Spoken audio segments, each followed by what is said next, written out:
Uh, Jūsu failā, ja jūs atvērsiet slāņus, jūs ieraudzīsiet, ka jums ir nobloķēti zīmējumi, ja, šie attēli. Jums vajadzēs viņus atbloķēt un nokopēt.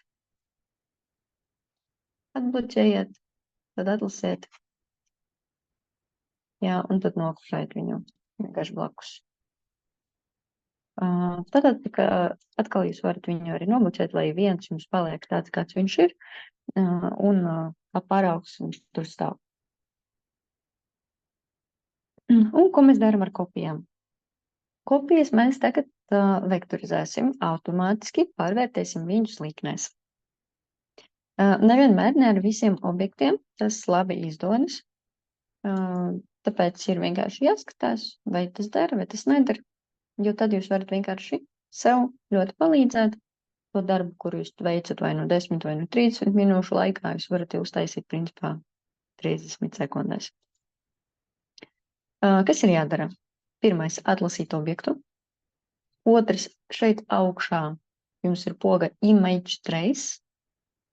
Te ir bultiņa uz leju. Mēs varam izvēlēties stilu, pēc kura mēs taisīsim mūsu objektu. Mēs varam viņu paņemt kā vairākas krāsas, kā vienu krāsu. Šī gadījumā mums ir tikai te zaļa un balta krāsa. Mēs varam izmantot tricolor.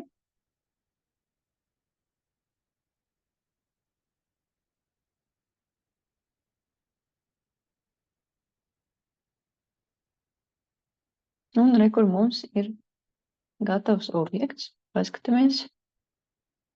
Jā, re, kur lapiņas ļoti labi izskatās. Un arī burti principā ideāli ir uzzīmēti, ja? Tā nekādas vainas te īsti nav. Jā, gadījumā, re, kur, piemēram, šeit nav līdzenas, ja? Ja kaut ko vajag pielabot, tad to mēs daram.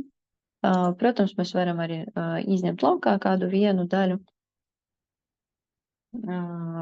un pēc tam pielikt paši. Piemēram, jūs varat uzrakstu taisīt no īstiem burtiem un šo vietu vienkārši nosegt, apvienot ar fonu. Kad jūs vektorizējat objektu, viņš vēl nav gatavs rediģēšanai. Lai viņš būtu gatavs rediģēšanai, sākumā ir jānospiež poga Expand, un te jūs varat redzēt, viņš konvertē jūsu objektu. Un te viņš raksta into past, ceļos, tā kā līknēs, jā. Un tad mēs to daram. Un tad ar Direction tool mēs varam atlasīt, paskatīties, cik punktu tur ir izveidots. Te kā mums bija paņemtas 3 krāsas, jūs tagad varat redzēt, ka mums ir diezgan daudz visādu punktu. Jā, izskatās traki. Kaut vizuāli to arī nevar ieraudzīt, bet šeit viņam vienkārši ir 2, tā kā 3 tās krāsas. Ja mēs izvēlētos black and white, es tagad varēs nokopēšu.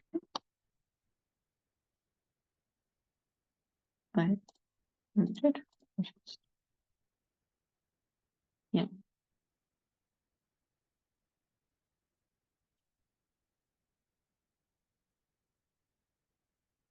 Image trace, ņemu black and white logo, tur pārvēršu melnbaltā zīmējumā, atkal sākumā expand noklikšķinu. Un šeit, kur redzat, tā ir tagad grupa, kuru mēs varam atgrupēt. Ungroup. Un rekur mūsu objekts. Rekur lapiņas.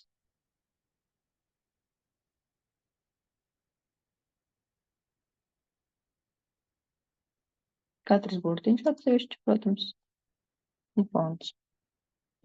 Un ja mums ir nepieciešams izmainīt krāsu, tad mēs ejam un atlasam objektus.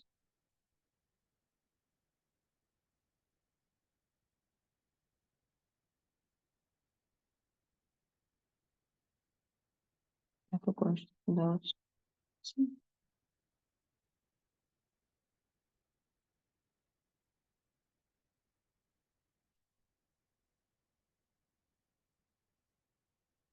Kur ir. Un šī gadījumā, kā jūs redzēt, te ir daudz mazāk punktu, neizskatās traki, jā, un diezgan labi viss.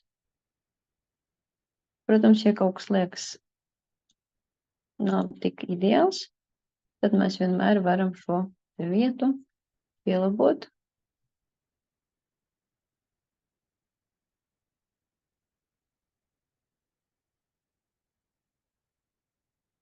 Paskatīties, mēs te varam izdarīt. Tāds, ka punktu pārnestot.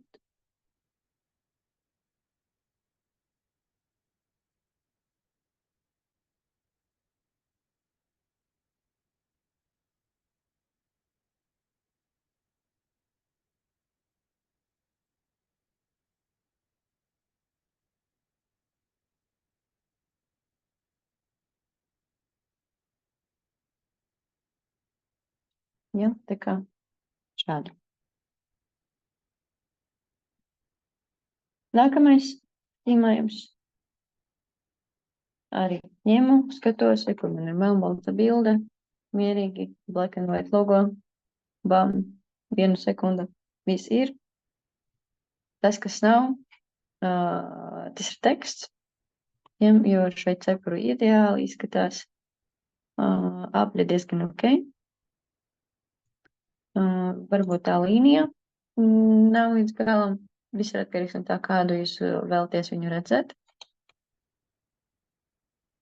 Ja? Ja šeit viņi ir kā taisnstūris, tad var viņu tādā veidā arī izveidot.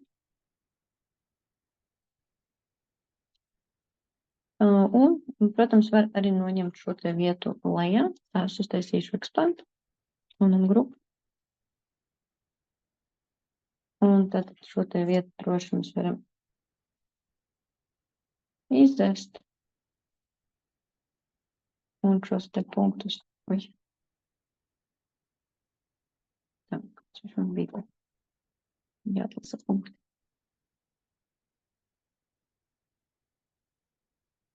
Tikai šos. Jā, un tad es dzēšu. Es pārvietoju vispār to. Nu, re. Un tad tekstu vienkārši jūs varat uzrakstīt pa virsu. Un šīs te objekts te mums ir dzeltenā, baltā, sarkanā, zaļā krāsā. Varam pamēģināt ar 3 kali sākumā.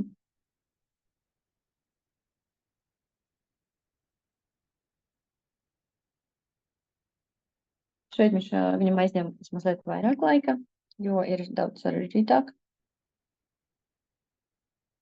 Bet, principā, visur tur, kur mums parādās teksties, rekomendēju tekstus nevektorizēt, labāk viņus taisīt atsevišķi. Nepārslogot datoru. Jā, arī kur ir.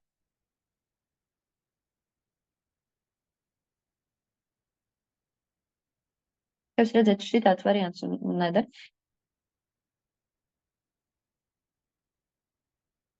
Arī jo vairāk krāsu, jo vairāk punktu. Ļoti bieži sanāk. Citreiz vieglāk paņemt black and white un tad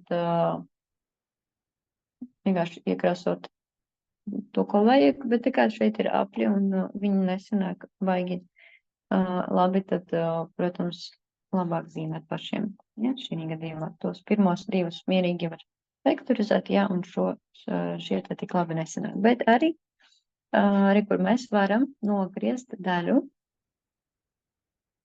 Šeit blakus image trace mums ir pogat crop image. Un, kad mēs uz viņu noklikšķinam, mums parādās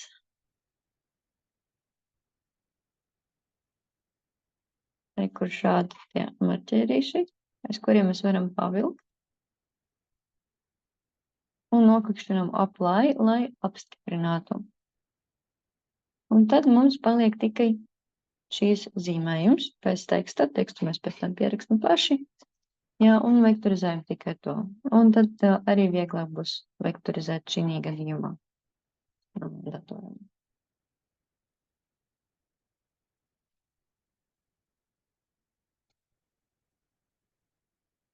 Tā kā vienmēr ir jēga paskatīties, varbūt jums derēs kāds no variantiem no trejas.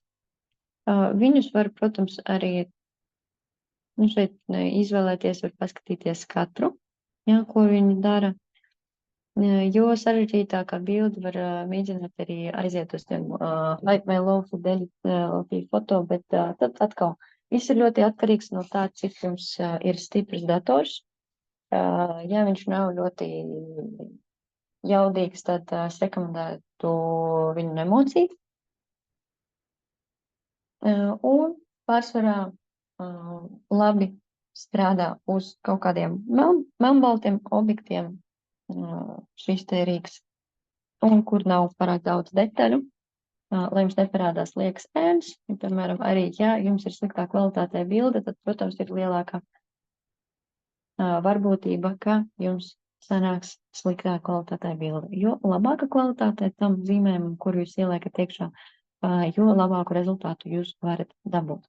Jo viņš vektorizē pēc tiem pikseļiem, jā, un, protams, datoram ir jāatšķir, kur ir kāda krāsa, kur ir kāds objekts. Viņš tikai krāsas redz, viņš neredz objektus. Nu tā. Tikai pamēģinam. Gan crop izmēģinam nogriezt kādu daļu, gan vektorizēt šos te zīmējumus, kurus jūs tikko uzzīmējat arī paši.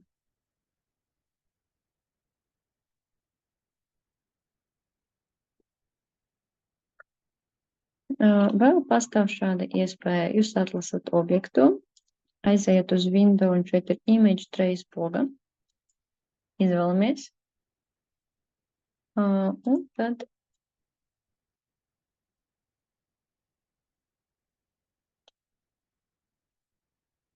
es paņemšu varbūt. Ir vēl viens vektorizēts. Šis nav vektorizēts. Jā, re, kur ir attēls. Un tagad iedegās visas lampiņas, ka mēs varam ķerties klāt. Un tad šeit, re, kur ir tas mode, kur jūs varat izvēlēties color, grayscale, black. Te var izvēlēties arī vairākas lietas. Šis ir mazliet sarežģītāks. Mēs jau parasti viņu neapskatām, bet, protams, varam arī iet caur šo. Te augšā mums ir autocolor, highcolor, ir visāds vēl papildus iespējas. Threshold, cik daudz, cik tās tie pikseli tiks atlasīti. Vēl tur ir advanced, pie kuriem mēs varam izlīdzināt kaut kādus punktus, samazināt punktu skaitu vai aizvērtu līniju, tagad to apgabalu, kuri veidosies noise. Tikai šeit ir vēl daudz visāda. Bet parasti mēs apskatām šo te parasto variantu, kad mēs vienkārši viņu vektorizējām, skatāmies tālāk un pēc tam ejam uz pēc apstrādi, ja? Bet kā arī jebkuru rīku, tur vēl ir daudz, kas paslēpts iekšā, un, protams, visu detalizēti nav iespējams apskatīt tik īsā laikā. Tad droši varam arī šādā veidā. Crop atrodas šeit augšā. Jā, atkal, ja kaut ko vajag izņemt laukā. Ja mums ir vektorizēts, piemēram, šeit, kur mums bija vektorizēts objekts, mums kaut ko ir jāizņem laukā, mēs atlasam direction tool, jā, un tad mēs varam arī izņemt.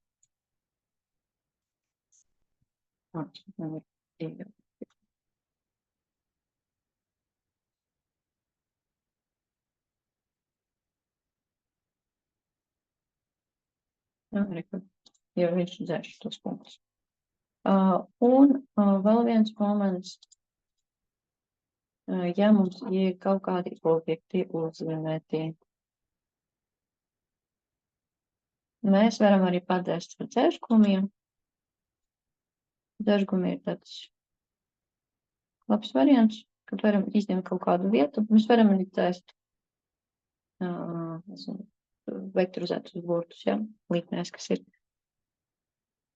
Un šeit atkal, ko viņš dara, viņš vienkārši noņem to vietu. Jā, bet, protams, mēs varam viņu vēl pēc tam korģēt. Tikai, ja jūs tur kaut ko sazīmējat, ja jums ir kaut kāds un vēl kāds papildus līnijas, ar kurām jūs nezināt, ko jums darīt, tikai jūs vektorizējat attēlu, un tad jums ir kaut kāds tur vertikālās līnijas ar rāmīšiem, ja, kaut kāds tāds stiepjās. Un tad vieglākais variants ir, nevis tur mēģināt uz punktus pavilkt, vienkārši paņemt dažgumu, ja, izņemt to vietu līdz tam brīdim, līdz kuram jums vajag. Jā. Un tikai ir ok. Vai nu šeit, piemēram, emociju tās atkal var paņemt. Šādi. Bet tad, reku redziet, viņam veidojas papildus punkti, un tad ir jāskatās, vai viņi der. Vēl ir tāda iespēja, ka mēs varam izmantot smūs, to visu pamēģināt izdarīt, lai būtu mazāk punktiņu. Jā, tas ir tas, ko dara mūsu to. Jā, iespēja tur ir daudz, visu, diemžēl nevarēsim izskriet cauri.